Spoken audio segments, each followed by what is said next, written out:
Hello friends, இப்போ வந்து ஆப்பத்துக்கு நம்ம எப்படி மாவு அரைக்கிறது, ஆப்பம் சூப்பராக சாஃப்டாக இருக்கும். ஸோ எப்படி அரைக்கிறது, என்ன ரேஷியோவில் போடுறது அப்படிங்கிறத பார்க்க போகிறோம். ஆப்பம் தேங்காய் பால் நல்லாயிருக்கும், ஆப்பம் வித் குருமா பண்ணினாலும் நல்லாயிருக்கும். இந்த வீடியோ பார்த்துட்டு சப்ஸ்கிரைப் பண்ணாதவங்க சப்ஸ்கிரைப் பண்ணுங்கள், பக்கத்தில் இருக்க பெல் ஐக்கான் கிளிக் பண்ணுங்கள்.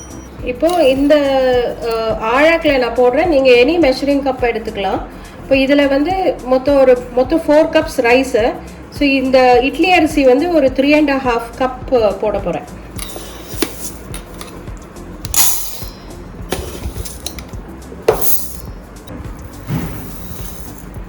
இப்போ 3.5 கப் இட்லி அரிசி, ஒரு 1/2 கப் வந்து பச்சை அரிசி, மாவு பச்சை அரிசி இதில் ஆட் பண்ணிக்கலாம்.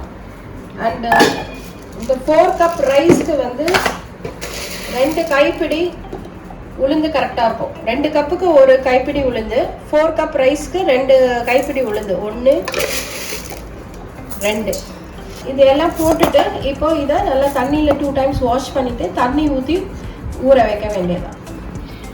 இது இப்போ வாஷ் பண்ணியாச்சு, பாருங்கள் நல்லா க்ளீனாக இருக்குது.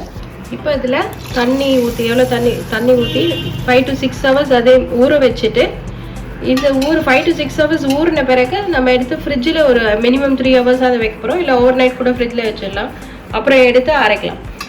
இப்போ இது வேறு பாத்திரத்தில் மாற்றிட்டேன், ஏன்னா ஃப்ரிட்ஜில் வைக்கிறதுக்கு ஈஸியாக இருக்கும்ன்றதுனால இந்த பாத்திரத்தில் மாற்றிட்டேன். ஸோ இதை வெளியில் வச்சு ஒரு 5 to 6 ஹவர்ஸ் ஊறின பிறகு நான் எடுத்து அதை ஃப்ரிட்ஜில் வச்சுருவேன். நான் இப்போ இதை மூடி வச்சுருவோம். இப்போ நம்ம ஆப்பத்துக்கு ஊற வச்சு ஃப்ரிட்ஜில் வச்சுருந்தோம் இல்லையா, அதை எடுத்து இப்போது கிரைண்டரில் போட்டு அரைச்சி வச்சுக்க போகிறோம்.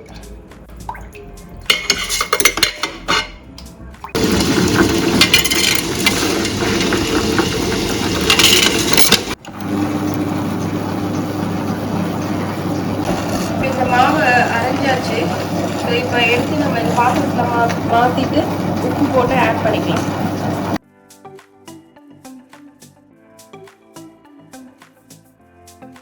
இப்போ இந்த 4 கப்பு ரைஸ்க்கு இந்த அளவுக்கு உப்பு கரெக்டாக இருக்கும்.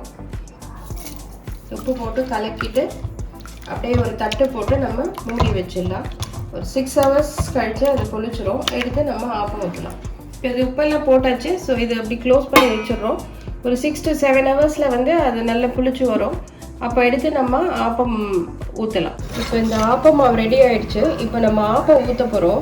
அதுக்கு முன்னாடி இது ரெடியான ஆப்பம் மாவில் வந்து நம்ம ஒரு பிஞ்ச் ஆஃப் பேக்கிங் சோடா, அப்புறம் வந்து 1 ஸ்பூன் சுகர் போட்டு நம்ம கலந்துக்கிட்டு நம்ம இப்போ ஆப்பம் ஊற்ற போகிறோம்.